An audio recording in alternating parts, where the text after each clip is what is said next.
ये पूरा स्क्रीन है। Sir, please upload the previous recordings. हाँ हाँ बेटा, आज मैं इसको अपलोड करके ही जाऊंगा, बस आज कर दूंगा सारी रिकॉर्डिंग, आज Yes, मैं sir. अपलोड कर दूंगा।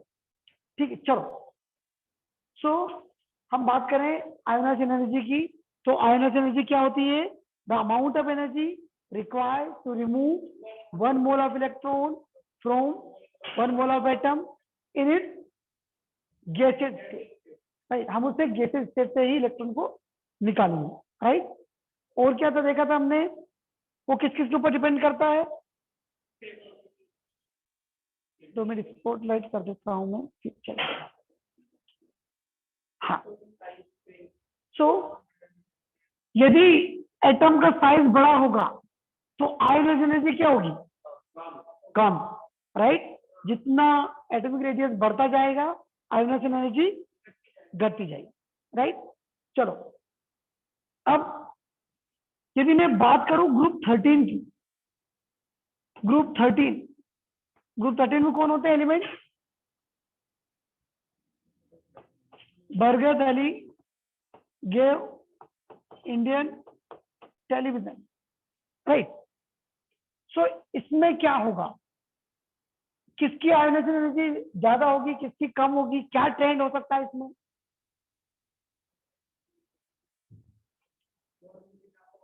हाँ, बोरोन की ज्यादा होगी। उसके बाद ऐसा लिखता हूं मैं, बोरोन लिखता हूं यहाँ पर, एल्यूमिनियम लिखता हूं, देन गैलियम लिखता हूं, देन इंडियम लिखता हूं, देन थैलियम।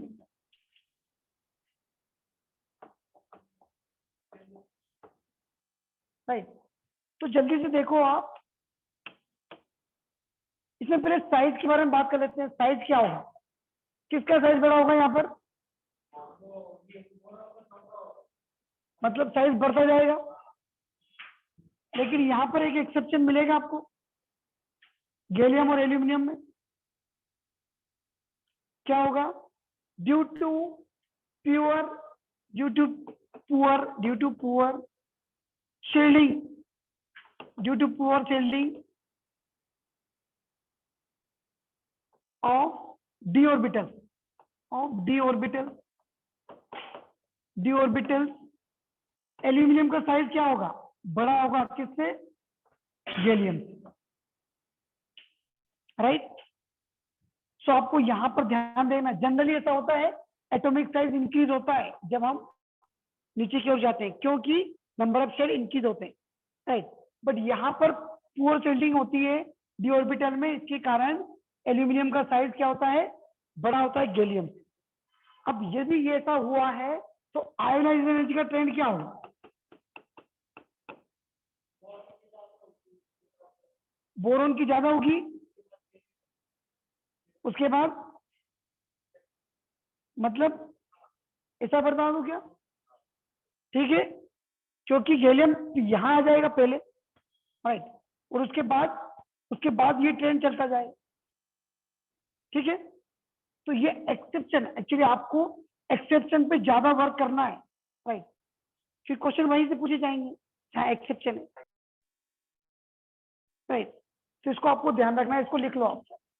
ये आयोनाइज एनर्जी का ऑर्डर है। राइट, इन ग्रुप 13 और साइज छोटा क्यों होगा? Due to poor shielding of d orbital, या फिर इसमें कॉन्ट्रैक्शन ऑफ डी ऑर्बिटल भी लिख सकते हो,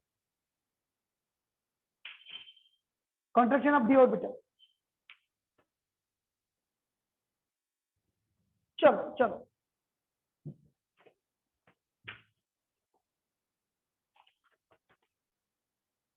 आप सभी लोगों ने मॉड्यूल ले लिया है। राइट, जिन्होंने नहीं लिए हैं वो जल्दी से ले लें। राइट, यहाँ पर आ चुके हैं सेंटर पे, आप सारे मॉड्यूल ले लें। ठीक है, क्योंकि आपको क्वेश्चन करना जरूरी है, क्वेश्चन नहीं करोगे तो 2 दिन में इसको भूल जाओगे आप। राइट, तो सारे क्वेश्चन आपको करने हैं।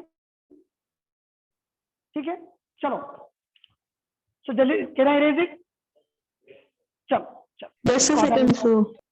Okay okay okay, sorry sir. चलो जल्दी कॉपी कर लो, आप जल्दी कॉपी करो।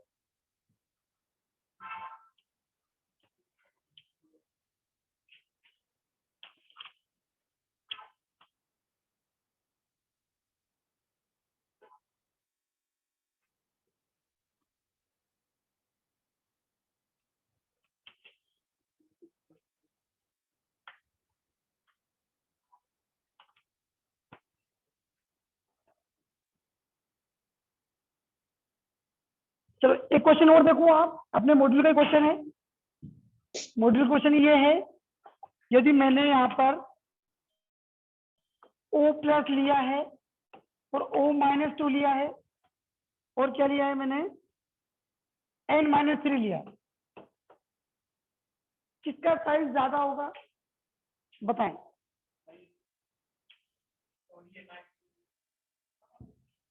इसको हटा रहा हूं मैं, इसको हटा रहा हूं बेटा। नाइट्रोजन साइज ज्यादा होगा क्या? क्यों?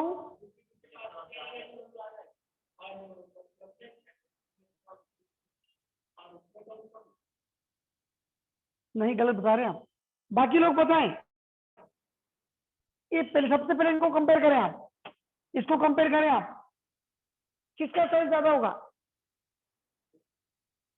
अरे जल्दी से इसके इलेक्ट्रॉन निकलो आप, कितने इलेक्ट्रॉन है? 10। इसके इलेक्ट्रॉन कितने हैं? 10। किसके पास ज्यादा प्रोटॉन है? ऑक्सीजन के पास ज्यादा प्रोटॉन है। नाइट्रोजन के पास, यहाँ पर प्रोटॉन कितने हैं? 8। यहाँ पर प्रोटॉन कितने हैं? 7। साइज छोटा किसका होगा? ऑक्सीजन का। आपको बताया सही था, लेकिन आप रीजन गलत बता रहे। ठीक है, अब मैं इसका साइज छोटा है, इसको इतना लिख दूं क्या? अब मुझे ये देखना है, दोनों को कंपेयर करना है। यहाँ पर तो एक इलेक्ट्रॉन लूज कर दिया है, तो इलेक्ट्रॉन लूज करने के बाद क्या होता है? आइटम छोटा होता है, तो इससे तो छोटा ही होगा, राइट। यहाँ पर आपको कोई रिलेशन नहीं पता, आपको यहाँ पर देखोगे तो 7 इलेक्ट्रॉन दिखेंगे आप, है ना, और प्रोटॉन कितने दिखेंगे? 8, राइट। ये आइसोइलेक्ट्रॉनिक भी नहीं है, पर आपको ये पता है कि ये ऑक्सीजन से भरा है, और ये O प्लस किससे छोटा होगा? O प्लस छोटा होगा ऑक्सीजन से, है ना, क्योंकि इलेक्ट्रॉन लूज करने के बाद क्या होता है? एटॉमिक साइज छोटा हो जाता है। तो आपको क्या लिखना है यहाँ पर? ये ऑर्डर रहेगा, राइट। समझ में आया क्या? इन्होंने और एक क्वेश्चन पूछ लिया मुझसे, ये पूछा है कि हाँ, किसका रीजन बता? हाँ देखो देखो, यहाँ पर प्रोटॉन ज्यादा है तो इफेक्टिव न्यूक्लियर चार्ज ज्यादा होगा। इफेक्टिव न्यूक्लियर चार्ज ज्यादा होगा तो क्या होगा? कंट्रैक्शन, उसको और खींचेगा अपनी ओर, तो साइज छोटा कर देगा। ठीक है, यदि आपका इफेक्टिव न्यूक्लियर चार्ज बढ़ गया, मतलब साइज इसका छोटा होना है, राइट। वो और ज्यादा स्ट्रॉन्ग बॉन्डिंग हो जाएगी और वो पास ले लेगा और इलेक्ट्रॉन को पास कर लेगा। ठीक है, चलो एक और क्वेश्चन इन्होंने मुझसे पूछा है, sodium which has the smallest size, यहाँ लिखा है इन्होंने sodium plus magnesium plus 2 कोलिका Ne और O2 सॉरी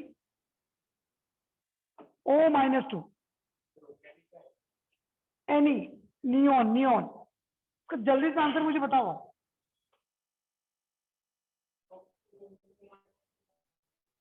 सबसे छोटा साइज किसका होगा? सबसे छोटा साइज किसका होगा?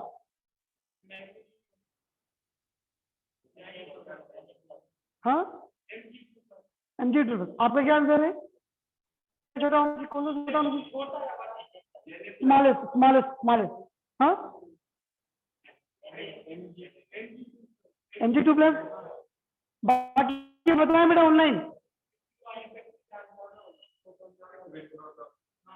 बिल्कुल सही, बिल्कुल सही, आपने सही जाना है, राइट। सभी के इलेक्ट्रॉन कितने हैं? 10 है, राइट। चलो प्रोटॉन सबसे ज्यादा किसके पास होंगे? मैग्नीशियम के पास। तो इफेक्टिव न्यूक्लियर चार्ज सबसे ज्यादा वही होगा, और साइज भी सबसे छोटा मैग्नीशियम का। समझ में आ रहा है क्या? चलो चलो और आगे चलते, थोड़ा सा और आगे देखते।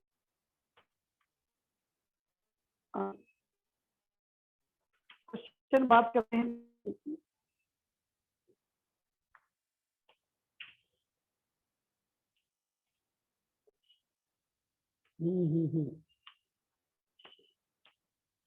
आप सभी का मॉड्यूल है अभी। क्वेश्चन C10 देखो आप, पेज नंबर 23।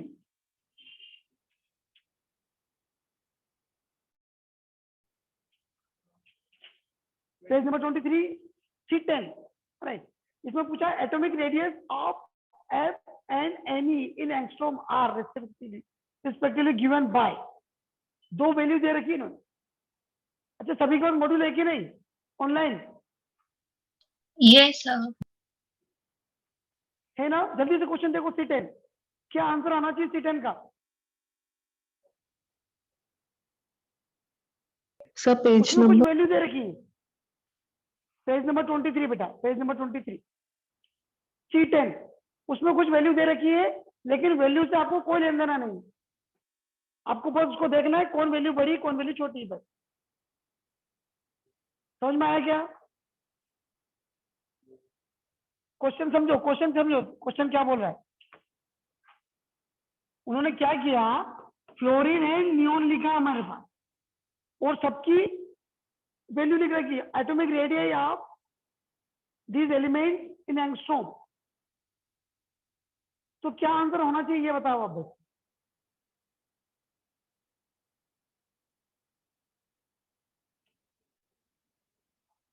पहले यहां बताओ, यहां पर किसकी रेडियस ज्यादा होगी, किसकी रेडियस ज्यादा होगी यहां पर?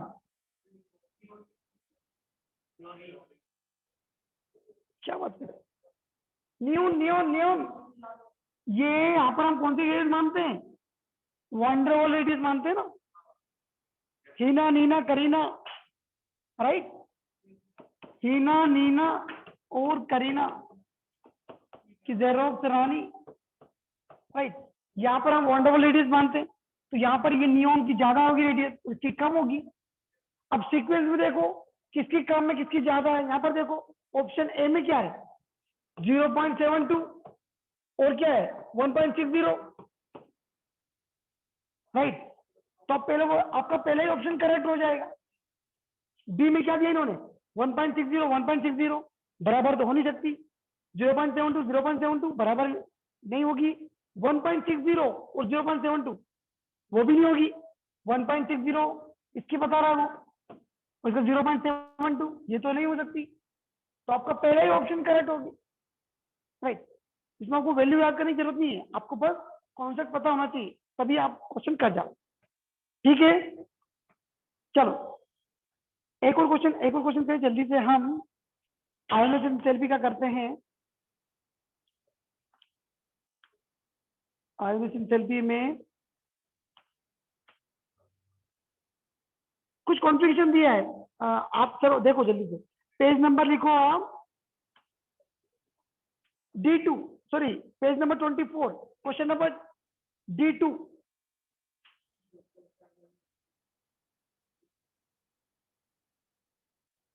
ये न्यूमेरिकल वैल्यू क्वेश्चन, बस आपको कॉन्सेप्ट लगाना है, आंसर आ जाएगा।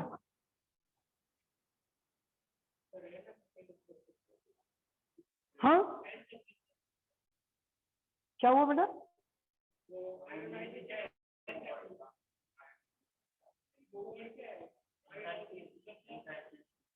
द आयोनाइजेशन एंथैल्पी, हाँ वही एक ही बात है, एंथैल्पी और एनर्जी वही है, राइट। पहले मुझे ये बता दो आप, नाइट्रोजन की ज्यादा होगी या ऑक्सीजन की? आयोनाइजेशन एनर्जी किसकी ज्यादा होगी? नाइट्रोजन। नाइट्रोजन की ज्यादा होगी। क्या रीजन होगा बेटा, कारण क्या होगा उसका? Sir atomic size. बिल्कुल सही, हाफ फिल्ड ऑर्बिटल मैं इधर से इधर जा रहा था तो एटॉमिक साइज डिक्रीज हो रहा था, एटॉमिक साइज डिक्रीज हो रहा था जब मैं इधर से इधर जा रहा था। तो आप बिल्कुल सही, यहाँ पर ये साइज तो बड़ा है इसका, राइट। लेकिन यहाँ पर क्या है, नाइट्रोजन का एटॉमिक सॉरी कॉन्फ़िगरेशन क्या होता है 1s2 2s2 2p3, मतलब कि हर एक डिब्बे में एक इलेक्ट्रॉन प्रेजेंट है। और ये हाफ फिल ऑर्बिटल, इसके कारण क्या होगा इसके पास इसके जिससे इलेक्ट्रॉन निकालोगे आप, इसमें ज्यादा एनर्जी लगेगी आपको, right. So nitrogen has more ionisation enthalpy as compare to oxygen. यहाँ पर एक और पॉइंट आ सकता है किसका, सल्फर का। सल्फर, फास्फोरस और सल्फर की बात कर लें तो, फास्फोरस सल्फर की बात कर लें तो क्या होगा, किसके पास ज्यादा होगी, फास्फोरस में भी यही है, नाना पार्टिकल ओल्ड स्टाइल, यहीं पे 2 एलिमेंट है देखो। अब यहाँ पर भी कॉन्फ़िगरेशन वही होगा नाइट्रोजन का जो था, यहाँ पर भी आपको हाफ फील्ड मिलेगा। अरे देखो 1s2 2s2 2p6 3s2 3p3, right. तो यहाँ पर भी वही सीन होगा, मतलब यहाँ पर भी आपको आयनीकरण ज्यादा लगेगा किसमें, फास्फोरस में, एज कंपेयर टू सल्फर, ठीक है। यदि मैं बात करूं बेरिलियम की और बोरोन की, किसकी आयनीकरण ज्यादा होगी, बोरोन की। क्यों बेरिलियम की, क्योंकि स्टेबल कॉन्फ़िगरेशन 1s2 2s2, ठीक है। लेकिन यहां पर क्या है, 1s2 2s2 2p1, ठीक है। तो यहां पर ज्यादा होगी, ये ध्यान रखना है। मैं सिर्फ आपको प्रैक्टिस कर रहा हूं इससे कि आपको समझ में आ जाए बस। फर्स्ट आयोनाइजेशन एनर्जी मैक्सिमम 4, किसके लिए मैक्सिमम होती है, हाईएस्ट किसके लिए होती है ionisation energy, helium. Highest highest पूरी पीरियड टेबल में हाईएस्ट आयोनाइजेशन एनर्जी किसकी होगी, हीलियम। चलो चलो यहाँ तक हुआ, चलो आगे चलते हैं थोड़ा। आयोनाइजेशन एनर्जी खत्म हुई हमारा, हम सब इसमें। सो फिर से मैं एक बार और रिवीजन देता हूं जल्दी से आपको, फिर हम चलते हैं आगे। सो जैसे ही मैंने फर्स्ट पॉइंट एटॉमिक रेडियस की बात की थी, एटॉमिक रेडियस की जैसे बात की थी, तो एटॉमिक रेडियस में क्या हो रहा था, हम इधर से इधर जा रहे थे, left to right, atomic size decrease हो रहा था। क्या रीजन था, सेम सेल में नंबर ऑफ इलेक्ट्रॉन बढ़ रहे थे, इफेक्टिव न्यूक्लियर चार्ज बढ़ रहा था, इसके कारण एटॉमिक साइज कम हो रहा था, राइट। और जैसे ही मैं नीचे ऊपर से नीचे की ओर जाता हूँ, नंबर ऑफ सेल इंक्रीज हो रहे थे, नंबर ऑफ सेल इंक्रीज होने के कारण क्या हो रहा था, साइज बढ़ रहा था, एटॉमिक रेडियस बढ़ रही, राइट। और रीजन लिख सकते हो क्या, शील्डिंग इफेक्ट भी बढ़ रहा था, राइट। शील्डिंग इफेक्ट बढ़ रहा था क्योंकि नंबर ऑफ इलेक्ट्रॉन बढ़ रहे थे, नंबर ऑफ सेल बढ़ रहे थे, ठीक है। इससे इसका एटॉमिक रेडियस बढ़ रहा, समझ में आया यहाँ तक। अब दूसरी बात करें हम आयोनाइजेशन एंथैल्पी की, तो आयोनाइजेशन एंथैल्पी सबसे पहले डायरेक्टली प्रोपोर्शनल किसके होता है, जितना ज्यादा स्टेबल होगा उतनी ज्यादा आयोनाइजेशन। तो पहला बोल दोगे आप स्टेबल, स्टेबिलिटी, स्टेबल बोल दो। और क्या होगा, ये फर्स्ट साइज के साथ क्या होगा, साइज के साथ मतलब इनवर्सली साइज बढ़ेगा तो आयोनाइजेशन एनर्जी कम होगी, बिल्कुल सही, 1/, साइज या एटॉमिक रेडियस भी बोल सकते हो। अच्छा और बताओ, स्क्रीनिंग इफेक्ट का क्या पिक्चर था, स्क्रीनिंग इफेक्ट जितना ज्यादा होगा उतनी आयोनाइजेशन एनर्जी कम होगी, क्योंकि हमको इलेक्ट्रॉन निकालना है और वो पहले से उसको पुश कर रहा है, ठीक है। मतलब कि स्क्रीनिंग इफेक्ट भी। और बताइए इफेक्टिव न्यूक्लियर चार्ज के साथ क्या होगा, जितना ज्यादा इफेक्टिव न्यूक्लियर चार्ज है उतनी ज्यादा आपको आयोनाइजेशन एनर्जी लगेगी, क्योंकि वो बॉन्ड पकड़ के रखा है इलेक्ट्रॉन को, राइट। तो आपको ज्यादा एनर्जी देनी पड़ेगी इलेक्ट्रॉन लेने के लिए। सो इफेक्टिव न्यूक्लियर चार्ज, यहां तक क्लियर है क्या। कॉन्फ़िगरेशन में भी देखा आपने, कॉन्फ़िगरेशन में तो स्टेबिलिटी के ऊपर ही डिपेंड होगा, ठीक है। अच्छा बताइए और कोई कंफ्यूजन है क्या। एक और बात की थी हमने, successive ionisation energy. Successive ionisation energy क्या होती है, यदि आपने एक इलेक्ट्रॉन निकाला तो उसमें कम आयोनाइजिंग एनर्जी लगेगी, लेकिन दूसरा निकालने गए तो ज्यादा, और तीसरा तो और ज्यादा, फोर्थ और ज्यादा। ठीक है, चलो अब एक और क्वेश्चन है हमारे पास, वो हम करते हैं इधर। इसको मैं पहले हटा देता हूं या फिर यहीं पर। यदि मैंने बोला मैग्नीशियम और एल्यूमिनियम, राइट, एल्यूमिनियम की मुझे फर्स्ट आयोनाइजिंग एनर्जी चाहिए और इसकी मुझे थर्ड चाहिए, बताओ किसकी ज्यादा होगी? समझ में आ रहा है क्वेश्चन क्या है? मैग्नीशियम की मुझे थर्ड आयोनाइजिंग एनर्जी चाहिए और इसकी मुझे फर्स्ट, इसमें किसकी वैल्यू ज्यादा होगी?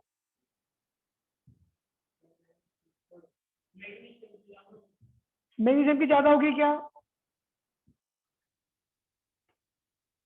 इसको हटाता हूं 2 मिनट, इसको हटाता हूं 2 मिनट, राइट।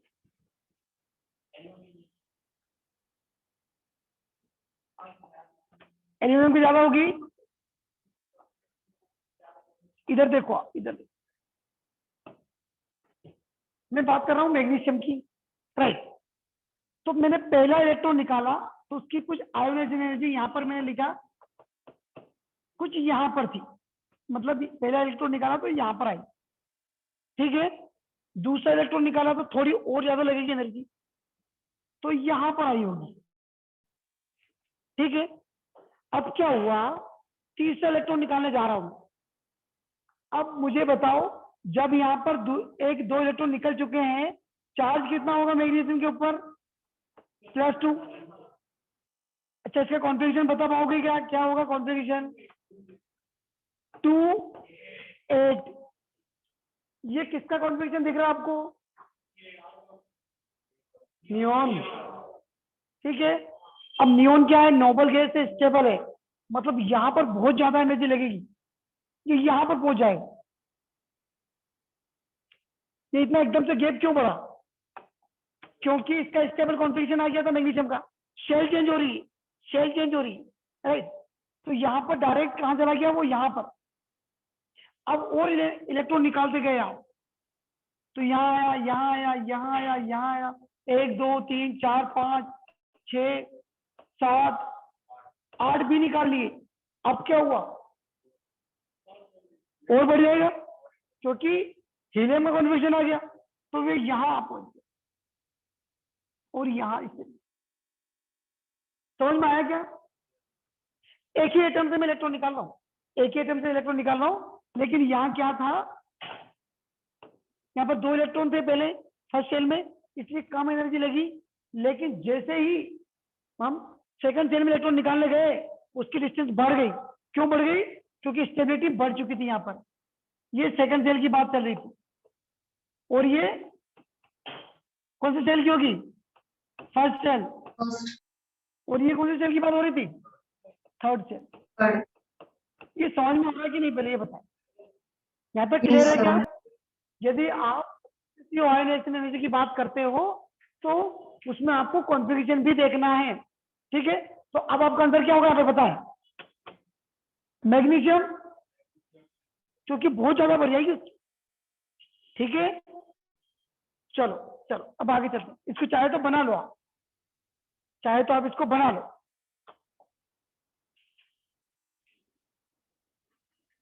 बना लिया क्या?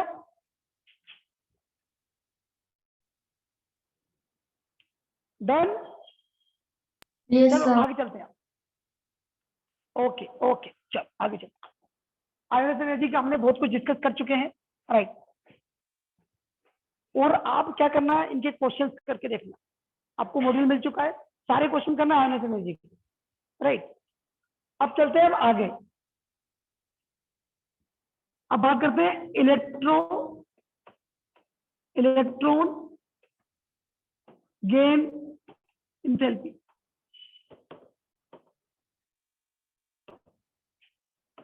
क्या होती है इलेक्ट्रॉन गेन इंथैल्पी? बिल्कुल सही, राइट। अच्छा, यहां पर यदि मैं इलेक्ट्रोनेगेटिविटी लिखता हूं तो क्या होगा? इलेक्ट्रोनेगेटिविटी क्या होती है? क्या इलेक्ट्रॉन गेन इंथैल्पी और इलेक्ट्रोनेगेटिविटी सेम है? हाँ, पता है क्या होगा? बिल्कुल नहीं, ये अलग टर्म है, ये अलग टर्म है, राइट। ये इलेक्ट्रोनेगेटिविटी क्या है? The attraction of electron in a shared pair, या फिर the tendency to attract shared pair electron. मतलब देखो इधर, आपने क्या किया, हाइड्रोजन के साथ Cl की बॉन्डिंग बनाई, ठीक है, और यहां पर दो इलेक्ट्रॉन प्रेजेंट है, एक हाइड्रोजन का इलेक्ट्रॉन है और एक क्लोरीन का। अब क्लोरीन के पास क्या है कि वो इलेक्ट्रॉन को खींचने की टेंडेंसी ज्यादा है, राइट, क्योंकि उसके पास 7 इलेक्ट्रॉन आउटर मोस्ट शेल में है, वो चाहता है एक इलेक्ट्रॉन आ जाए, तो वो अट्रैक्ट कर रहा है इसको। इसको क्या कर रहा है? वो अट्रैक्ट कर रहा है अपनी ओर। तो जो इलेक्ट्रॉन ये जो है, ये यहां ना होके कहां चला जाता है? यहां पर, ये यहां से शिफ्ट हो जाता है और यहां मिल जाता है। और जब इसको आप हटाते हो, ये हटेगा क्या? हाँ, वहां चला गया, आपने इसको कट कर दिया, आपने सोचा कि मैं इसको कट कर देता हूं, मैं कट करता हूं इसको, बताओ, इलेक्ट्रॉन उधर चला गया सारा, तो ये H प्लस H के पास क्या बचेगा? +1। और क्लोरीन के पास क्या बचेगा? एक इलेक्ट्रॉन बढ़ गया, -1। समझ में आया क्या? हाँ देखो, ये HCl जो कंपाउंड बना है, इसमें क्या शेयरिंग ऑफ इलेक्ट्रॉन से बनाया है, कोवेलेंट बॉन्ड बनाया है, ठीक है, कोवेलेंट बॉन्ड बनाया है, तो इलेक्ट्रॉन के पास इलेक्ट्रोनेगेटिविटी ज्यादा, सॉरी, क्लोरीन की इलेक्ट्रोनेगेटिविटी ज्यादा होती है, तो वो इलेक्ट्रॉन को अपनी ओर खींच लेता है, राइट। अब वो यहाँ खींच लिया इसने, तो यहाँ पर क्या बचा? ये जो इलेक्ट्रॉन यहाँ होना था वो कहाँ चला गया? यहाँ पर, ठीक है। आपने उसको कट किया तो आपको हाइड्रोजन के पास एक भी इलेक्ट्रॉन नहीं मिला, और किसके पास चला गया इलेक्ट्रॉन? क्लोरीन के पास, इसलिए उसका चार्ज क्या हो गया? माइनस, इलेक्ट्रॉन बढ़ने के कारण, राइट। तो इलेक्ट्रोनेगेटिविटी क्या होती है? द अट्रैक्शन या फिर the tendency to attract shared paired electron. ये जरूर याद रखना आप, शेयर्ड पेयर इलेक्ट्रॉन। मैं लिखाऊंगा अभी, आपको लिखाऊंगा, इसको वाली मत लिखना अभी आप, अब पहले हम अभी इसको लिखेंगे। और यहां पर क्या हो रहा है? यहां पर क्या होगा कि आप किसी एलिमेंट में एक इलेक्ट्रॉन दे रहे हो, एक इलेक्ट्रॉन दे रहे हो, तो वो क्या बन रहा है? नेगेटिव। अब एक इलेक्ट्रॉन आपने दिया, वो नेगेटिव बन गया, तो या तो एनर्जी रिलीज होगी या फिर एब्जॉर्ब होगी, राइट। ये बेचारा न्यूट्रल था, अपना काम कर रहा था अच्छे से, राइट, लेकिन आपने क्या बोला कि आप एक इलेक्ट्रॉन ले लो, तो आप एक इलेक्ट्रॉन वो लेगा, यदि उसे जरूरत होगी तो वो एनर्जी आपको दे देगा। जैसे कि आप कुछ भोजन डिस्ट्रीब्यूट करने गए, खाना डिस्ट्रीब्यूट करने गए, राइट। अब क्या हुआ, यदि जिसको भूख होगी वो तो आपसे ले लेगा और बदले में आपको थैंक यू तो वही बोलेगा, राइट। लेकिन जिसको खाना भूख नहीं है, जो कंप्लीट है पहले से, वो क्या करेगा? नहीं लेगा। फिर भी आप जबरदस्ती दोगे, मतलब आपको एनर्जी लग रही है उसको देने के लिए, राइट। आप लो, पैसे भी लो कुछ, अब खाना खाना बाद में खाना, ठीक है, तो आप उसको एनर्जी दे रहे हो जबरदस्ती, राइट। तो क्या होगा? वो इंडोथर्मिक होगा। जो पहले से स्टेबल है उसको एनर्जी जबरदस्ती दे रहे हो आप, तो इंडोथर्मिक होगा। और जिसको भूख थी इलेक्ट्रॉन की, तो वो क्या होगा? एक्सोथर्मिक होगा, वो कुछ एनर्जी रिलीज कर देगा। तो डेफिनेशन लिखो तब समझ में आएगा, दो में डेफिनेशन लिखो आप, मैं इसको हटाता हूं। इलेक्ट्रॉन गेन एंथैल्पी की डेफिनेशन क्या होगी? दो में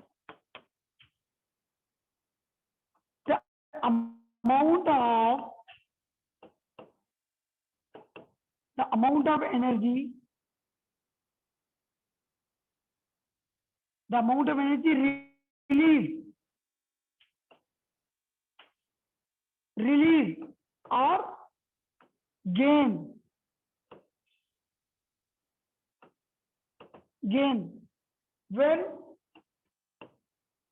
when one mole electron added to one mole atom in gaseous state, right, या फिर आइसोलेटेड स्टेट।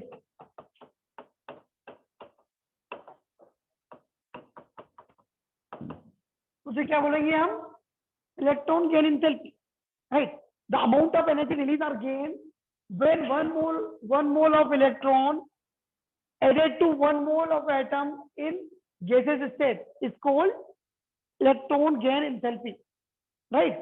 अब क्या होगा, यहाँ देखो, अब क्या होगा यदि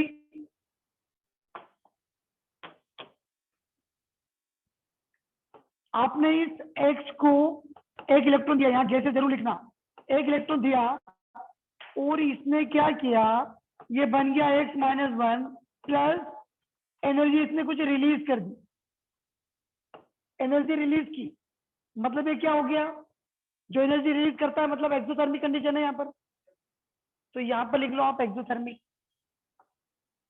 ये क्या है एक्सोथर्मिक। अब क्या हो, यदि कोई पहले से स्टेबल था y, आपने उसको क्या किया, जबरदस्ती एक इलेक्ट्रॉन दे दिया, एक इलेक्ट्रॉन दिया और कुछ एनर्जी भी दी, क्या आप एनर्जी भी लो, राइट, उसको नेगेटिव बना दिया, ठीक है, तो यहां से क्या हुआ होगा, यहाँ कुछ एनर्जी अब्जॉर्ब हुई होगी। सर वहाँ पे y-1 इलेक्ट्रॉन आएगा ना? क्या हो बेटा? सर आपने सेकंड y- x लिखा है तो वहाँ पे y आएगा ना? हाँ, यहाँ पर y लिखा है, इन गैसेस स्टेट है और वन इलेक्ट्रॉन आपने उसको ऐड करवाया है और कुछ एनर्जी उसमें रिलीज नहीं हुई। अच्छा सॉरी, अच्छा यहाँ पर y की बात कर रहे हैं, सॉरी बेटा, मैं सोच रहा था यहाँ की। चलो यहाँ y हो गया और यहाँ पर कुछ एनर्जी लग गई आपकी, मतलब क्या हुआ यहाँ पर एंडोथर्मिक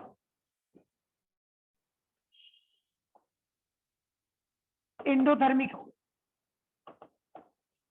ठीक है, यहां तक क्लियर है क्या?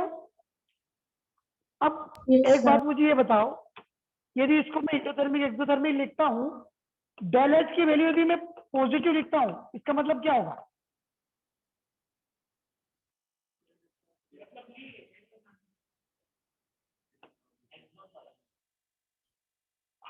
ये कॉन्सेप्ट, क्योंकि क्या होता है, मैंने तो आपको यहाँ पर एंडोथर्मिक एक्सोथर्मिक लिख के बता दिया, लेकिन एग्जामिनर क्या करेगा, आपको डेल एच की वैल्यू लिख देगा, डेल एच पॉजिटिव है और डेल एच नेगेटिव है। तो अब आपको थर्मोडायनेमिक का कॉन्सेप्ट लगाना पड़ेगा। डेल एच पॉजिटिव यदि होता है तो क्या होता है, एंडोथर्मिक होता है, और डेल एच नेगेटिव यदि होता है तो क्या होता है, एक्सोथर्मिक। लिखो यहाँ पर, लिखो, इसी को लिख लो, डेल एच पॉजिटिव यदि है तो वो क्या होगा, एंडोथर्मिक,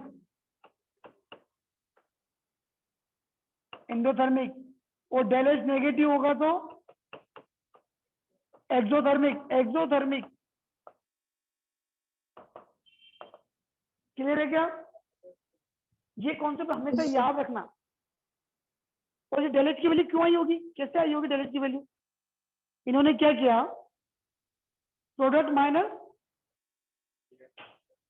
बता दो, मैं फॉर्मूला पूरा लिखाऊंगा आप 2 मिनट, फिर इसको कॉपी कर लो आप। मतलब रिएक्टेंट में आपने ज्यादा एनर्जी दी है तो आपको कम मिली,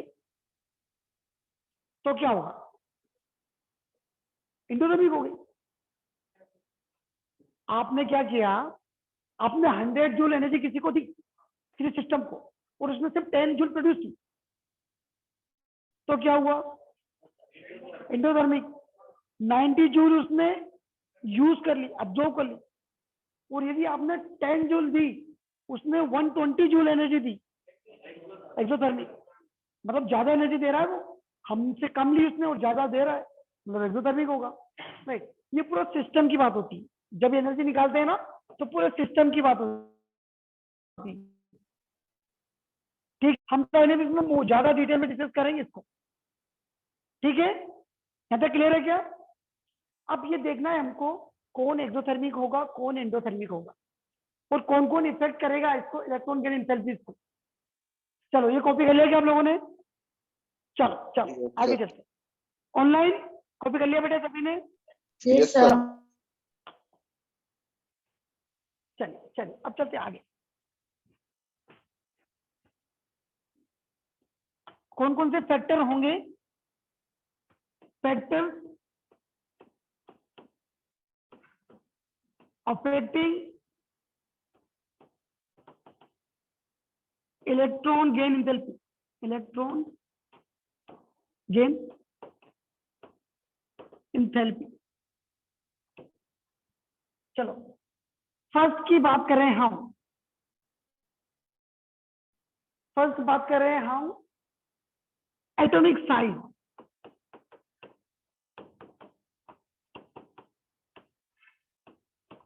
अच्छा, एटॉमिक साइज यदि ज्यादा होगा तो इलेक्ट्रॉन गेन एंथैल्पी क्या होगी?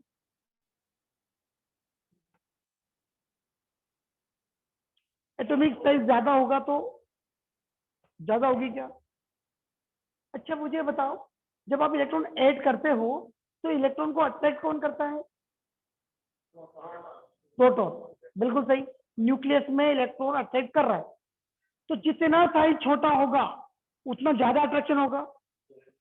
जिसको ज्यादा भूख होगी वो ज्यादा थैंक यू बोलेगा आपको, राइट? मतलब वो आपने उसको, उसका साइज छोटा था, आपने जैसे इलेक्ट्रॉन दिया, उसने ज्यादा अमाउंट ऑफ एनर्जी रिलीज करी, ठीक है। लेकिन साइज जैसे बढ़ गया, साइज जैसे बढ़ गया, अब आपने उसको इलेक्ट्रॉन देने की चाहत रखी, बट यहीं पर कुछ उसके देशद्रोही लोग बैठे हैं, वो क्या करेंगे? उसको भगा देंगे, राइट? तो मतलब वो ज्यादा खुश नहीं होगा इलेक्ट्रॉन लेने में, क्योंकि यहीं पर रिपल्शन होने लगेगा, ठीक है।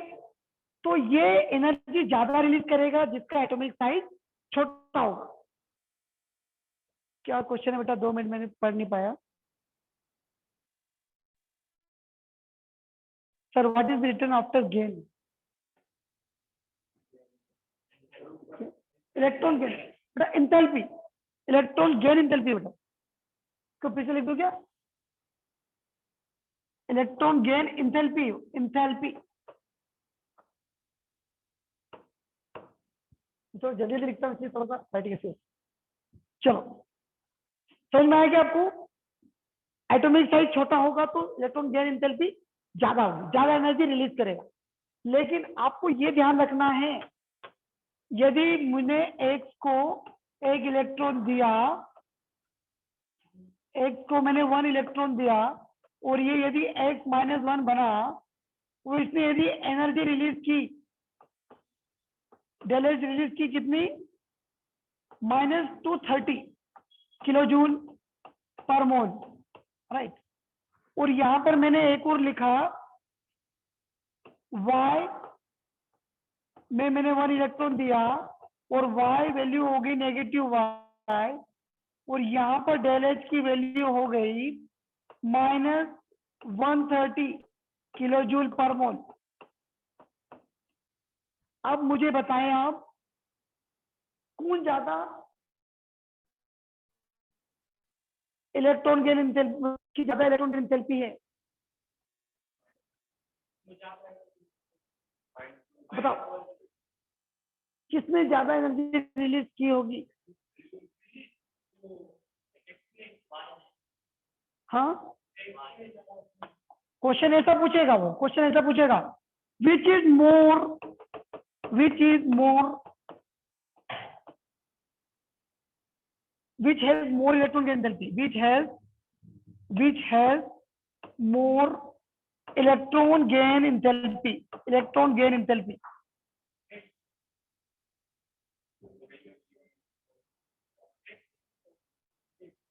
अब आप बस इसमें ये मत देखना कि हम मैथ्स लगाएं इसमें और मैथ्स के नेगेटिव साइन की वजह से इसको छोटा बता दें। ये नेगेटिव सिर्फ ये इंडिकेट कर रहा है, क्या इंडिकेट कर रहा है कि एनर्जी रिलीज हुई है, Exothermic. Energy, right. ये नहीं बता रहा है कि नेगेटिव एनर्जी, ठीक है।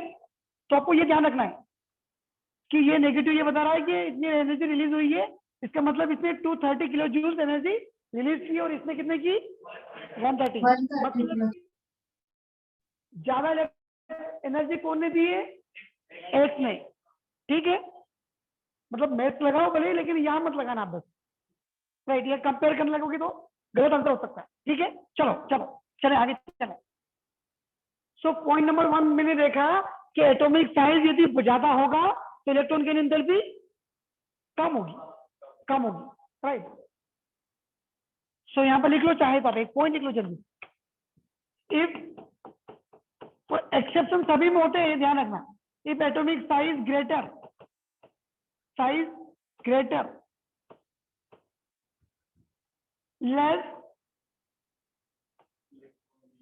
लेस इलेक्ट्रॉन गेन इंथैल्पी, मैं ऐसा लिख देता हूं, इलेक्ट्रॉन गेन इंथैल्पी, ठीक है। यदि मैं चाहता हूं तो इसको है ना उसके पैटर्न में लिखता हूं, किसमें, electron gain enthalpy is inversely proportional, inversely होगी ना, साइज बढ़ेगा तो वो रिपल्शन होगा तो इलेक्ट्रॉन गेन एंथैल्पी कम होगी, राइट। तो इनवर्सली हो गया 1/साइज। अब क्वेश्चन क्या जाएगा, क्यों सर, क्या रीजन लिखूं, क्या कारण क्या लिखूं यहाँ पर, तो यहाँ पर लिखो due to more size, more number of cell, more number of cell, more shielding effect, right, shielding effect ज्यादा होगा, so attraction of electron towards nucleus is very weak, बहुत कम हो जाएगा। और बहुत कम हो गया तो क्या हुआ, एनर्जी रिलीज नहीं होगी, राइट। ओ सॉरी, क्या हुआ, यहाँ पे क्लियर है क्या, साइज में कोई कंफ्यूजन नहीं है, यहाँ पे कुछ एक्सेप्शन भी होंगे, मैं बताऊंगा आपको। चलो आगे चले, Just a second. Next point की बात कर ले। अच्छा just second, okay okay okay. जहां भी आपको समझ में नहीं आए आप बिल्कुल रोकें और पूछें, राइट। क्योंकि एक बार ये हो गया, एक बार समझ में आ गया तो फिर आप इसको भूलोगे नहीं, तो आपको रिवाइज करना होगा। तो आपको बीच बीच में रोक के पूछना है, सर ये समझ में नहीं आया, हम और दूसरा उदाहरण लेंगे लेकिन आपको समझाएंगे, ठीक है। चलिए आगे बढ़े। चलो अब मुझे यहाँ पर एक और कारण बता दो आप, Sir, what you have written after two words? Toward nucleus is very, मैंने क्या लिख दिया, attraction of electron towards nucleus is very weak. हाँ, जो उसका न्यूक्लियस के टुवर्ड्स अट्रैक्शन होगा वो बहुत कम हो जाएगा, राइट, उसको ले नहीं पाएगा, राइट, क्योंकि इलेक्ट्रॉन बीच में उसको रिपल करे जा रहे हैं, ठीक है। सो इसमें लिखना पड़ेगा nucleus is very weak towards nucleus, attraction of electron towards nucleus is very weak, right. चलो चलो अभी दूसरा पॉइंट यही बात कर लेता हूं मैं, जेड इफेक्टिव क्या होगा, इफेक्टिव न्यूक्लियर चार्ज बढ़ेगा तो क्या होगा,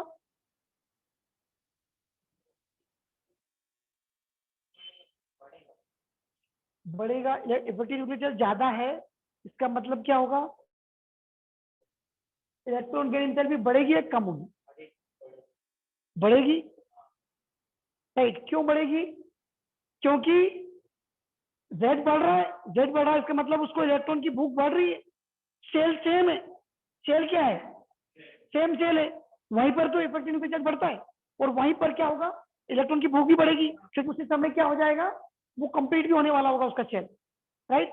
जैसे कि मैं बात करूं क्लोरीन की, क्लोरीन के पास इफेक्टिव न्यूक्लियर चार्ज ज्यादा होता है, क्योंकि साइज उतना ही रहता है, और क्या होगा, उसको इलेक्ट्रॉन लेने की टेंडेंसी बढ़ जाती है, ठीक है। तो effective nuclear charge,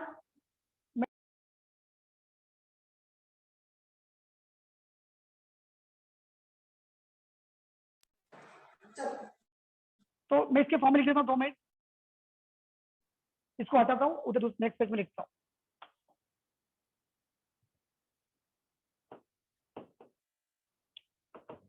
Z effective की जगह इफेक्टिव न्यूक्लियर चार्ज लिख लेता हूँ, तो सही, इफेक्टिव न्यूक्लियर चार्ज, तो आप बिल्कुल बोल दोगे,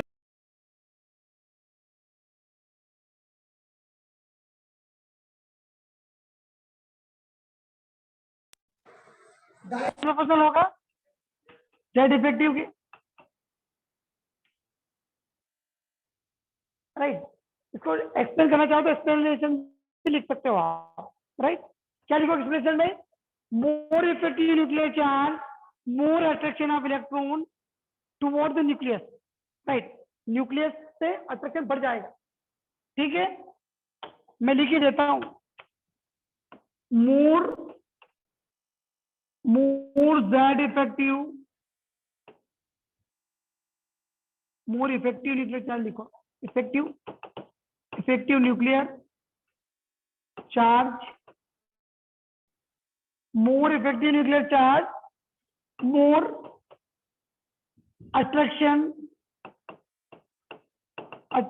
of electron toward nucleus, ठीक है। ज्यादा अट्रैक्शन होगा, वो चाहता ही है कि इलेक्ट्रॉन आ जाए, ठीक है। चलो, और क्या पॉइंट हो सकते हैं, ये कौन सा पॉइंट था, थर्ड था क्या कि सेकंड था, सेकंड था। थर्ड बात कर, यदि कोई स्टेबल हो, स्टेबल कॉन्फ़िगरेशन हो, तो क्या होगा, यदि स्टेबल कॉन्फ़िगरेशन है उसका, वो अपनी लाइफ में खुश है, फिर भी यदि आप उसको इलेक्ट्रॉन दोगे तो क्या होगा, वो एनर्जी ज्यादा रिलीज नहीं करेगा, राइट, और उल्टी आपको एनर्जी देनी पड़ सकती है उसको, राइट। सो स्टेबल कॉन्फ़िगरेशन मतलब कि क्या होगा, या तो वो हाफ फील्ड होगा, या तो वो हाफ फील्ड होगा, और फुल फील्ड होगा, या तो हाफ फील्ड होगा या फिर फुल फील्ड होगा। और यदि हाफ फील्ड है या फुल फील्ड है, तो उसको इलेक्ट्रॉन दोगे आप, तो क्या करेगा, वो उसको रिपल करेगा, राइट। तो यदि मैं बात करूं ऑक्सीजन की और नाइट्रोजन की, किसकी ज्यादा इलेक्ट्रॉन गेन एंथैल्पी है, पहले आप साइज देख लो, ऑक्सीजन और नाइट्रोजन में साइज किसका बड़ा है, ऐसा लिख देता हूं, नाइट्रोजन और ऑक्सीजन, नाइट्रोजन का साइज बड़ा होगा ऑक्सीजन, ठीक है। नहीं इसका मतलब है, आप चाहो तो कार्बन की बात कर लो, ऑक्सीजन से तो वैसे ही ज्यादा होगी, कार्बन की बात करो, कार्बन का साइज क्या है, बड़ा है नाइट्रोजन से, राइट। अब यदि मैं इसको इलेक्ट्रॉन दूंगा और नाइट्रोजन को इलेक्ट्रॉन दूंगा, तो किसकी इलेक्ट्रॉन गेन एंथैल्पी ज्यादा होगी, ज्यादा क्यों होगी, उसकी तो कम होनी, वो लेना नहीं चाहता, उसका स्टेबल कॉन्फ़िगरेशन है, क्या है यहाँ पर P3 मतलब हाफ फील्ड, और हाफ फील्ड को आपने इलेक्ट्रॉन दिया तो क्या होगा, उसको लेना नहीं है, तो इलेक्ट्रॉन की एंथैल्पी किसकी ज्यादा हो जाएगी? कार्बन की ज्यादा हो जाएगी। यदि ऑक्सीजन लिखा होता तो ऑक्सीजन की ज्यादा हो जाती। ठीक है, समझ में आया क्या? Due to stability, due to stability, समझ में आया क्या? चलो आगे इसको कॉपी करो जल्दी से। और क्या क्या है इसमें फैक्टर्स, कौन कौन से और बाकी हैं? शिल्डिंग इफेक्ट देख लेते हैं।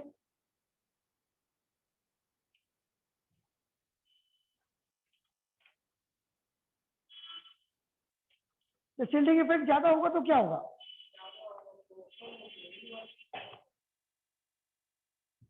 चलो लिखो, यहाँ पर पॉइंट लिखो। अब इसको हटा दूं क्या?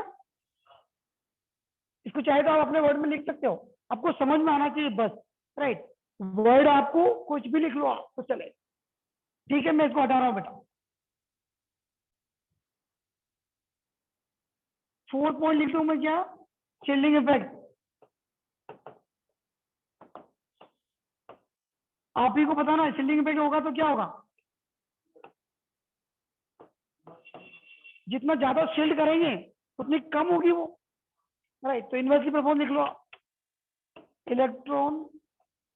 Electron gain enthalpy inversely proportional होगी किसके?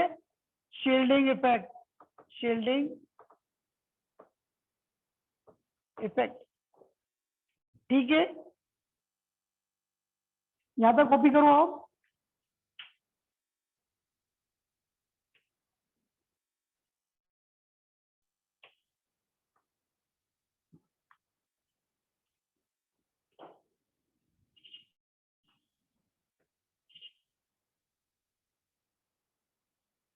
डन।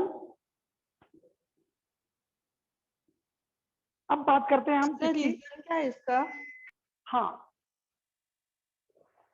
अच्छा इसका रीजन बेटा, इसका रीजन ये है कि जितना ज्यादा शील्डिंग इफेक्ट होगा, इलेक्ट्रॉन का रिपल्शन हो रहा है, इलेक्ट्रॉन को आने नहीं दे रहे। राइट, हम तो इलेक्ट्रॉन को देना चाह रहे हैं लेकिन वो इलेक्ट्रॉन लेना नहीं चाह रहा है, क्योंकि उसमें के ही कुछ सेल के इलेक्ट्रॉन उसको रिपल कर रहे हैं। फिर भी आपने इलेक्ट्रॉन दिया है उसको, तो क्या होगा? वो एनर्जी रिलीज नहीं करेगा ज्यादा। राइट, मतलब उसके इलेक्ट्रॉन की एनर्जी बहुत कम हो जाएगी, या फिर हो सके आपको एनर्जी देनी भी पड़े। ठीक है, तो यहां पर लिख सकते हो आप due to more shielding, due to more shielding effect, due to, या फिर हाँ ऐसा लिखो, ऐसा लिखो, more shielding effect, more shielding, shielding effect, less attraction, reduce the attraction of, reduce attraction, attraction of electron, outer electron, outermost electron, outermost electron toward nucleus, nucleus से जो attraction होना चाहिए था उसको कम करे जा रहा है। कौन कर रहा है? Shielding effect.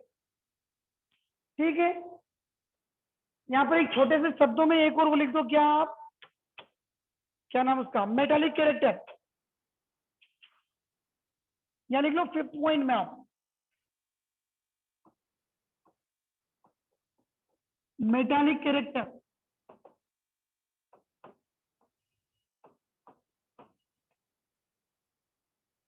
यदि मेटालिक कैरेक्टर इंक्रीज होगा तो क्या होगा? मेटालिक कैरेक्टर इंक्रीज होगा तो वो इलेक्ट्रॉन लेना चाहेगा क्या? नहीं, क्यों नहीं? क्योंकि मेटल्स तो इलेक्ट्रॉन देना चाहते हैं। यदि आप उसको इलेक्ट्रॉन दोगे तो वो इलेक्ट्रॉन की एंथैल्पी और कम होगी, या फिर आपको उसको देनी भी पड़ सकती है। ठीक है, तो मेटालिक कैरेक्टर इंक्रीजेस, इलेक्ट्रॉन की एंथैल्पी डिक्रीजेस। लिख लो उसमें भी आप, मेटालिक कैरेक्टर इंक्रीजेस इलेक्ट्रॉन की एंथैल्पी डिक्रीजेस। इतने पॉइंट सफिशिएंट इसमें।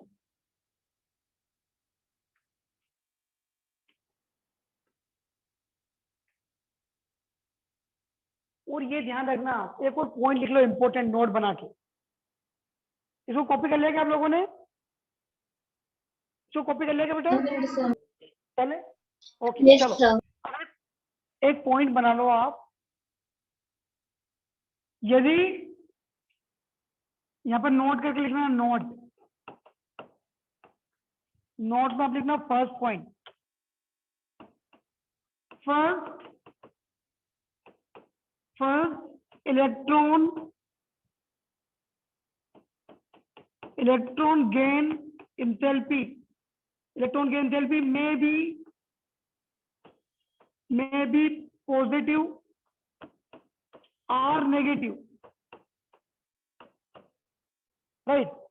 पहले जो इलेक्ट्रॉन गेन एंथैल्पी होगी वो या तो क्या करेगी, पॉजिटिव हो सकती है, मतलब कि आपको इलेक्ट्रॉन देने के बाद भी उसको एनर्जी देनी पड़ सकती है, या फिर वो इलेक्ट्रॉन लेने के बाद खुश होके एनर्जी दे दे, राइट। लेकिन यदि आप सेकंड की बात करें, सेकंड आयोनाइजेशन, सेकंड इलेक्ट्रॉन, इसको पूरा लिख देता हूं, इलेक्ट्रॉन गेन एंथैल्पी,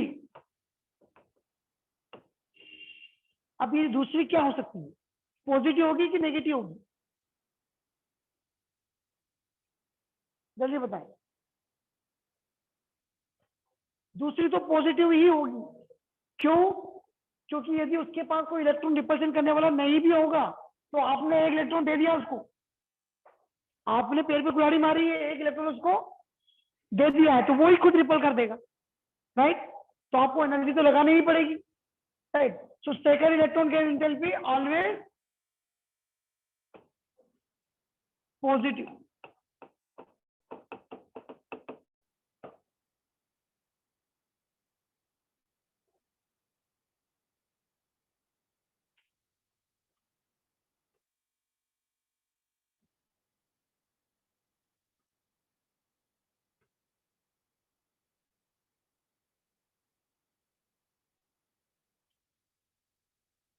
डन, चले आगे बढ़े। अब बात करो उसकी, क्या करते हैं हम,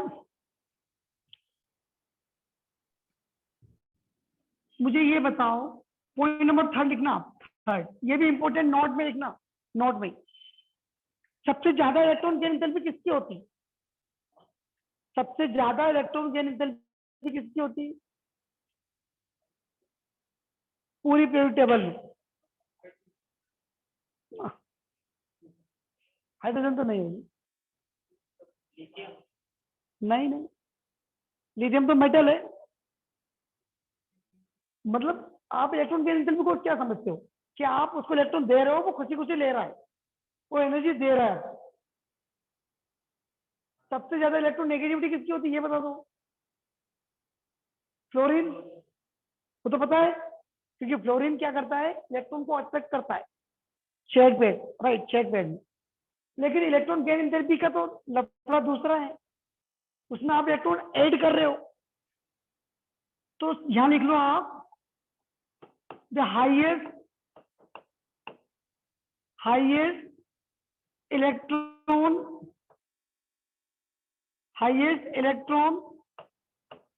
गेन एंथैल्पी, ये भी ऐसा लिखो, क्लोरीन है, ऐसा लिख लो, chlorine has highest electron gain enthalpy.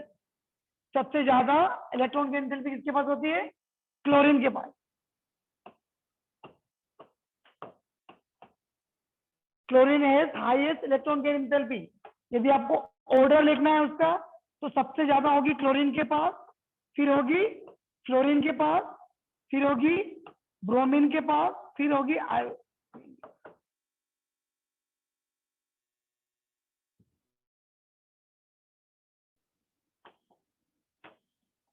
और ये नॉन मेटल में ज्यादा आपको देखने को मिलेगा, नॉन मेटल में जो इलेक्ट्रॉन अट्रैक्ट होते हैं, राइट। मेटल में ज्यादा नहीं देखने को मिलेगा।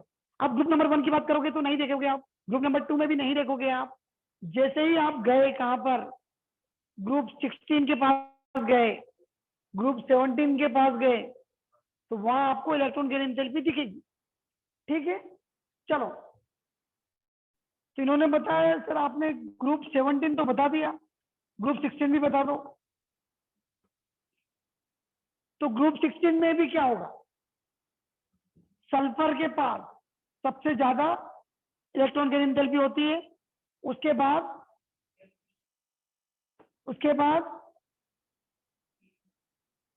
सल्फर और ओल्ड स्टाइल से TO, और उसके बाद है ऑक्सीजन।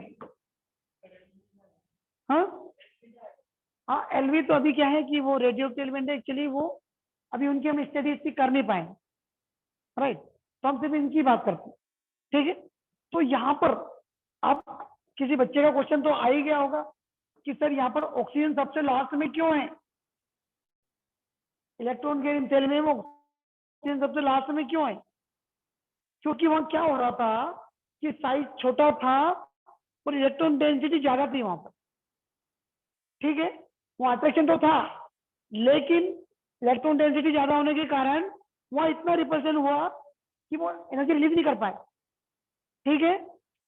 सो इसके कारण क्या हो रहा है, ऑक्सीजन की सबसे कम इलेक्ट्रॉन गेन एंथैल्पी है ऑक्सीजन इस पूरे पीरियड, मतलब पूरे ग्रुप में, राइट। बच्चे यहां पर कंफ्यूज होते हैं, कहां पर, कि क्लोरीन और फ्लोरीन में, कंफ्यूज होते हैं अधिकतर बच्चे, यही करते हैं कि फ्लोरीन की इलेक्ट्रोनेगेटिविटी ज्यादा होती है, इसलिए इलेक्ट्रॉन गेन एंथैल्पी भी ज्यादा हो सकती है, तो ऐसा होता नहीं है। फ्लोरीन की हाईएस्ट इलेक्ट्रोनेगेटिविटी होती है, but electron gain enthalpy chlorine से कम होती है, क्योंकि क्या, इसका क्या रीजन होगा, इसका रीजन भी लिख लेते हैं अपन। चलो चलते आगे, रीजन लिखते हैं।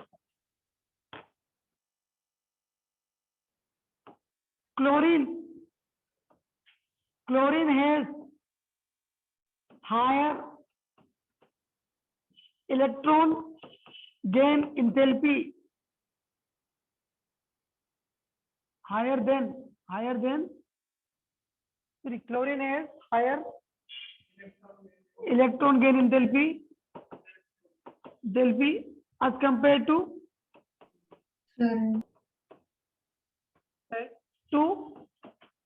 fluorine, because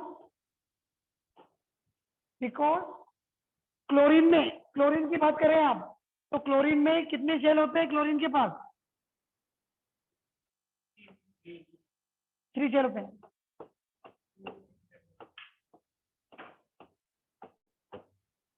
और यहां पर कितने होंगे, 7 इलेक्ट्रॉन होंगे,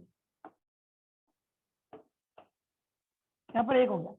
और यहां पर क्या था, फ्लोरीन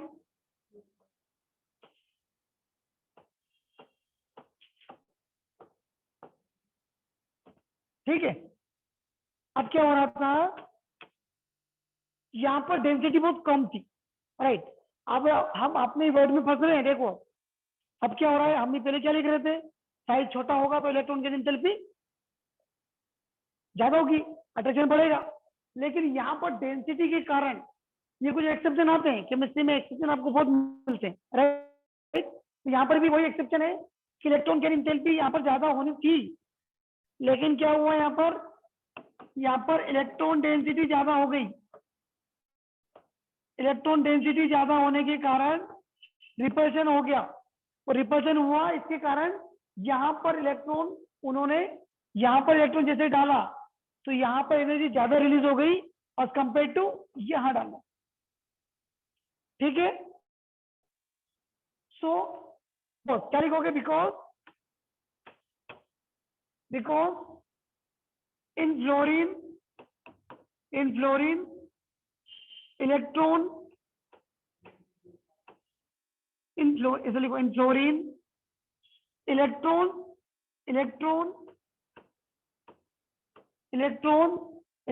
में इलेक्ट्रॉन लिखो, electron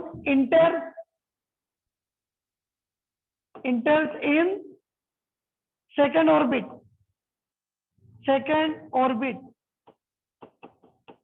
where more density of electron, where more density of electron, so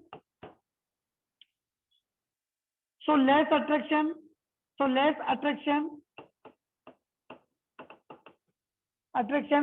less electron gain intensity. समझ में आया क्या? बताएं, ये क्लियर है कि नहीं आपको?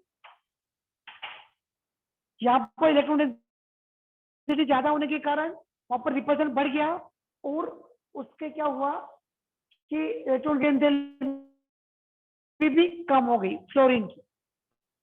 ठीक है, चलो चलो अब चलते हैं और आगे।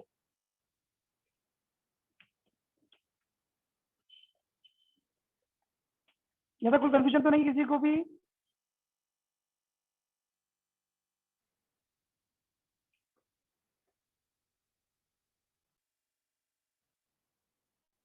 चलो चलो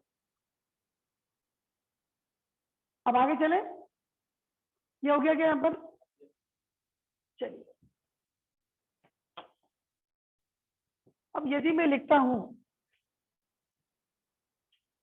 यहां पर लिखा मैंने Mn+2 और यहां पर मैंने लिख दिया Mn+7। अब मुझे बताएं किसकी ज्यादा इलेक्ट्रॉन की एंथैल्पी होगी? +7 की। क्यों? कम होंगे, राइट।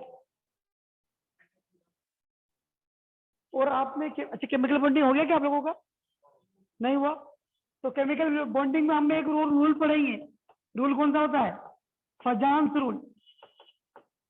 और फजांस रूल हमें ये बोलता है कि यदि किसी एलिमेंट के पास पॉजिटिव चार्ज ज्यादा है, उसका मतलब ये है कि कोवेलेंट कैरेक्टर ज्यादा है, राइट। पॉजिटिव चार्ज ज्यादा है इसका मतलब क्या है? कोवेलेंट कैरेक्टर ज्यादा है, तो इसके पास कोवेलेंट कैरेक्टर ज्यादा है। इसके कारण Mn+7 की इलेक्ट्रॉन की एंथैल्पी ज्यादा होगी, राइट। और आप ये भी बोल सकते हो अट्रैक्शन भी ज्यादा होगा, रिपल्शन कम होगा। ठीक है, क्योंकि प्रोटॉन तो उतना ही है, प्रोटॉन यहाँ पर भी उतना ही है, वहां पर भी उतना ही है, और इलेक्ट्रॉन और कम हुए इलेक्ट्रॉन, तो अट्रैक्शन ज्यादा हो जाएगा। यहाँ तक क्लियर है क्या? बताएं। अब हम इलेक्ट्रोनेगेटिविटी की बात कर लेते हैं जल्दी।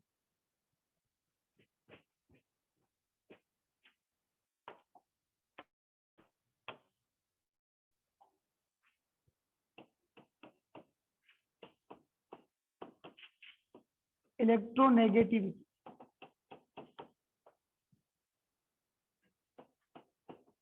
ये क्या होती है? The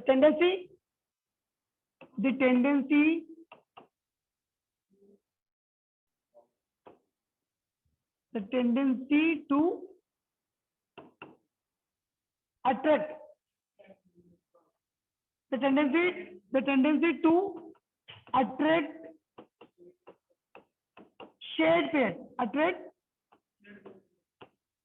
shared pair, electron from covalent bond,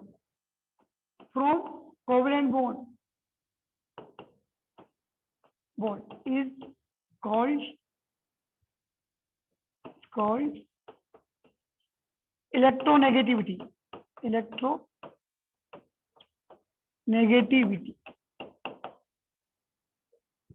और एक्चुअली जो इलेक्ट्रोनेगेटिविटी होती है इसकी कोई वैल्यू नहीं होती। वैल्यू तो एक्चुअली हमने कंपेयर करते हैं, रिलेटिव निकालते हैं, राइट। जैसे कि हम इलेक्ट्रॉन गेन एंथैल्पी की बात कर रहे थे तो आपको वहां पर कुछ एनर्जी मिल रही थी, राइट। इसमें भी आपको वैसे इलेक्ट्रोनेगेटिविटी की कुछ वैल्यू तो मिलेगी, लेकिन हम इसमें हमेशा रिलेटिव निकालते हैं। क्या निकालते हैं? Relative electronegativity.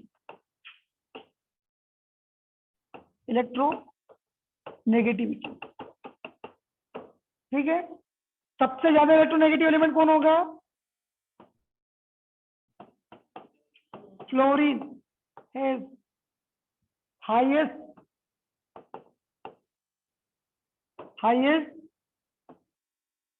फ्लोरीन इज लिखो, fluorine is, wait, fluorine is highest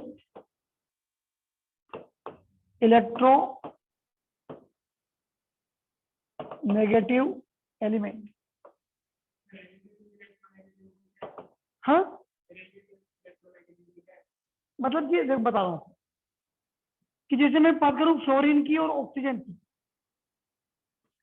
अब फ्लोरीन ज्यादा इलेक्ट्रोनेगेटिव है as compare to fluorine, sorry fluorine is ज्यादा इलेक्ट्रोनेगेटिव है as compare to oxygen, right. तो इसमें कंपेरिजन आया, कंपेरिजन, रिलेटिव मास निकालते थे अपन, रिलेटिव मास किससे निकालते थे, एक स्टैंडर्ड मास ले लिया, उससे आपने कोलेट कर दिया, ठीक है। हाँ, तो इसमें भी ऐसा ही होगा, इसमें फ्लोरीन सबसे हाईएस्ट इलेक्ट्रोनेगेटिव एलिमेंट है, राइट। उससे कंपेयर किया आपने, तो जैसे ऑक्सीजन की बात की हमने, यदि OH2 बना है बॉन्ड, इसका मतलब क्या होगा, फ्लोरीन ने इलेक्ट्रॉन लिया होगा, तो ये -1 होता है, आपको पता ही है, और ये ऑक्सीजन +2 हो जाएगा, मतलब एक फ्लोरीन है तो -1, 2 हो गया तो -2 है ना, यहाँ पे 2 फ्लोरीन है, ठीक है। यहाँ पे ऑक्सीजन क्या हो गया, +2। अब ये +2 क्यों हुआ, क्योंकि फ्लोरीन ज्यादा इलेक्ट्रोनेगेटिव है, हाँ उसने इलेक्ट्रॉन खींच लिया अपनी तरफ, क्या किया होगा देख लेते हैं। यहाँ पर ऑक्सीजन का बॉन्ड है यहाँ पर फ्लोरीन के साथ, ठीक है। तो यहाँ पर मैं उस तरीके से बनाता हूँ, किस तरीके से, ये मैंने लिखा ऑक्सीजन, यहाँ लिखा फ्लोरीन, और ये बॉन्ड बनाया मैंने इस तरीके का, ठीक है। अब क्या होगा, यहाँ पर जो इसका इलेक्ट्रॉन था किसका, फ्लोरीन का, ऑक्सीजन का कहाँ था, यहाँ था, ठीक है। अब इसने क्या किया, खींच लिया उधर, तो क्या हुआ होगा, ओह कोई चला गया, तो वो यहां आ गया होगा, तो ये क्या हो गया, ये नेगेटिव और ये पॉजिटिव, पार्शियली पार्शियली पॉजिटिव, समझ में आ रहा है क्या। तो इस तरीके से वैसे हमने इनकी वैल्यू भी निकाल चुके हैं, राइट। इनकी वैल्यू हम फ्लोरीन की रखते हैं 3.5, राइट। फिर कम करते करते जाते हैं, आप उसके सीक्वेंस लिखो, आप सीक्वेंस लिखवा देता हूँ। सबसे ज्यादा इलेक्ट्रोनेगेटिव कौन होगा, 3 एलिमेंट सबसे ज्यादा होते हैं, क्या नाम उन तीनों का, FON, fluorine, oxygen and nitrogen, ये सबसे ज्यादा इलेक्ट्रोनेगेटिव एलिमेंट होते हैं, और ये ही हाइड्रोजन बॉन्डिंग बनाते हैं, यही पढ़ेंगे अपन। हाइड्रोजन बॉन्डिंग का नाम सुना होगा आप लोगों को, हाइड्रोजन बॉन्डिंग, ये हाइड्रोजन बॉन्डिंग बनाएंगे, मैं आपको बताऊंगा कहां पर, बॉन्डिंग में, राइट। हाइड्रोजन बॉन्डिंग क्या होती है, इसमें एक मॉलिक्यूल, जैसे कि बता देता हूं, यहाँ पर क्या होता है, जैसे H2O है, ये एक पॉजिटिव चार्ज, ये H2O यहाँ पर, ठीक है। अब यहाँ पर क्या हुआ, एक और H2O का मॉलिक्यूल है, ये अपना एक पेयर घूम रहा है, दूसरा पेयर यहां घूम रहा है, दूसरा पेयर यहां घूम रहा है, ठीक है। मुझे ये बताओ, हाइड्रोजन पॉजिटिव है तो इसमें पार्शियली पॉजिटिव चार्ज है, और ये पार्शियली नेगेटिव चार्ज। अब हो क्या रहा है, यहाँ पर ये अपना पेयर घूम रहा है, ये पेयर इधर घूम रहा है, पॉजिटिव, और ये नेगेटिव है, और ये पॉजिटिव है, ठीक है। अब ये इसको यहां से अट्रैक्ट कर रहा है, राइट। इसके पेयर में से ये इसको अट्रैक्ट कर रहा है, और ये इसको अट्रैक्ट कर रहा है, क्योंकि यहाँ पर पॉजिटिव चार्ज है, यहाँ पर नेगेटिव चार्ज है, यहाँ पर नेगेटिव चार्ज है, यहाँ पर पॉजिटिव चार्ज है, तो ये दूसरे मॉलिक्यूल्स एक दूसरे को अट्रैक्ट कर रहे हैं, इसका नेगेटिव उसके पॉजिटिव को, उसका पॉजिटिव इसके नेगेटिव को, राइट। तो इसको, इससे क्या होता है, इसकी बॉन्डिंग और स्ट्रांग हो जाती है, और इसी को क्या बोला जाता है, हाइड्रोजन बॉन्डिंग, राइट। और ये कौन कौन शो करते हैं? फ्लोरीन, ऑक्सीजन और नाइट्रोजन। इसमें आपको एक एक हाइड्रोजन होना जरूरी है, हाइड्रोजन नहीं होगा तो हाइड्रोजन बॉन्डिंग नहीं होगी, ठीक है। तो ये ज्यादा इलेक्ट्रोनेगेटिव एलिमेंट है तीनों, और तीनों ही हाइड्रोजन बॉन्डिंग शो करते हैं। इसके कारण इनका मेल्टिंग पॉइंट, बॉइलिंग पॉइंट दूसरे की कंपेरिजन ज्यादा होता है, राइट। चलो अब इनकी ज्यादा सीक्वेंस लेते हैं, पूरी सीक्वेंस लिख लेते हैं इसकी क्या सीक्वेंस होती है। यहाँ लिखता हूँ सीक्वेंस, ये कॉपी कर लेंगे आपने। चलो इसकी सीक्वेंस लिख लो आप।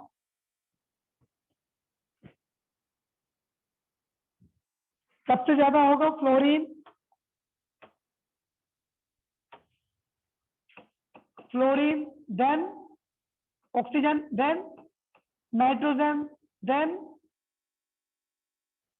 उसके बाद आ जाओ आप क्लोरीन के पास, then iodine, then sulphur, then carbon.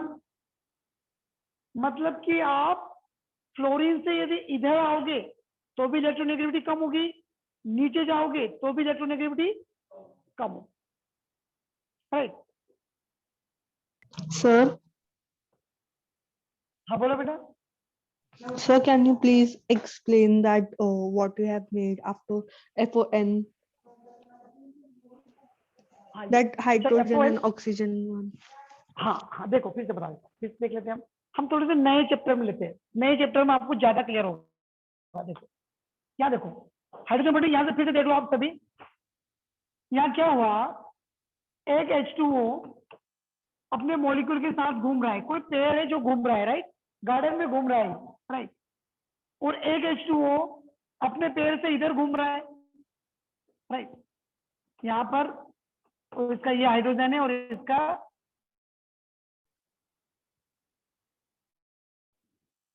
यहाँ पर ये हाइड्रोजन है। और एक और पेड़ घूम रहा है, कहाँ पर, यहाँ बना देता हूँ। यहाँ पर एक और पेयर घूम रहा है, उसका एक हाइड्रोजन इधर है और एक हाइड्रोजन इधर है, इस तरीके से है, राइट। अब देखो ये तीनों पेयर घूम रहे हैं, यहाँ पर इसके पास पॉजिटिव चार्ज है, इसके पास भी पॉजिटिव चार्ज है, और इसके पास नेगेटिव चार्ज है, इसके पास पॉजिटिव चार्ज है, इसके पास नेगेटिव, इसके पास पॉजिटिव, इसके पास पॉजिटिव, और ये नेगेटिव, और ये भी नेगेटिव, ये पार्शियली नेगेटिव पॉजिटिव चार्ज है, ठीक है। अब क्या हो रहा है, यहाँ पर सर वो लास्ट वाला हाइड्रोजन पॉजिटिव आएगा ना, व्हाइट कलर से जो आपने लिखा है। सॉरी पॉजिटिव लिखना है, ठीक है। अब क्या हो रहा है यहाँ पर, ये जो पॉजिटिव है ये नेगेटिव की ओर अट्रैक्ट हो रहे हैं, मतलब बॉन्ड बन नहीं रहा उनका, लेकिन वो अट्रैक्शन जरूर है, राइट।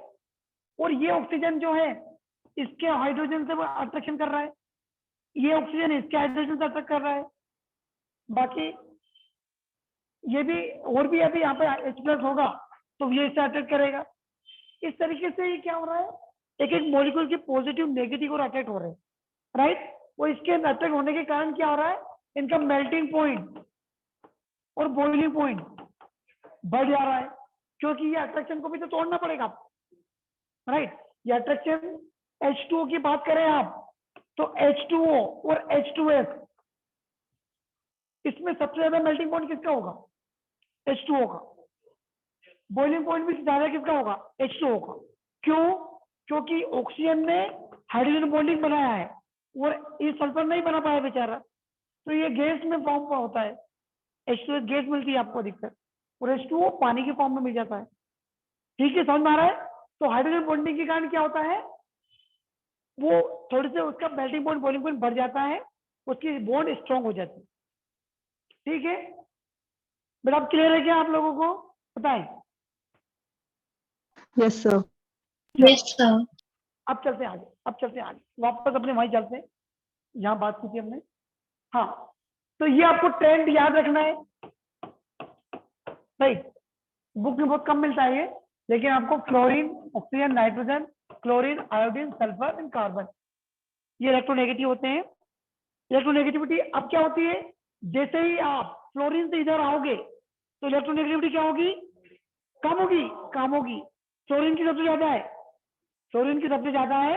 आप इधर से इधर आओगे तो कम होगी, नीचे जाओगे तो भी कम होगी। समझ में आया? और यदि डायगोनल तरफ जाओगे तो भी इलेक्ट्रोनेगेटिविटी कम होगी। चलो अब उसके कुछ फैक्टर्स देख लेते हैं। क्या क्या फैक्टर हो सकते हैं बताएं जल्दी से। फैक्टर्स बताएं क्या होगा इलेक्ट्रोनेगेटिविटी के।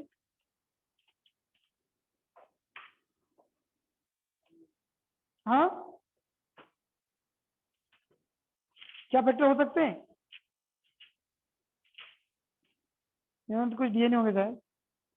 हाँ चलो लिखवाता हूँ फैक्टर सारे में।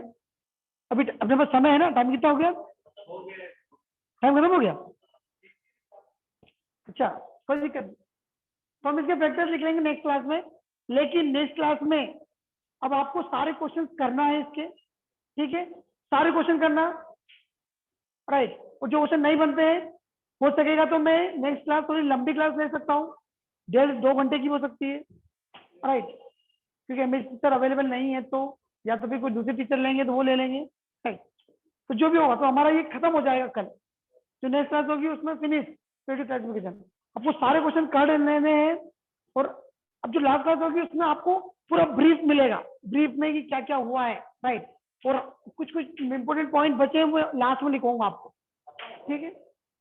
हाँ इलेक्ट्रो इसमें ज्यादा इसमें है नहीं कुछ भी, ठीक है?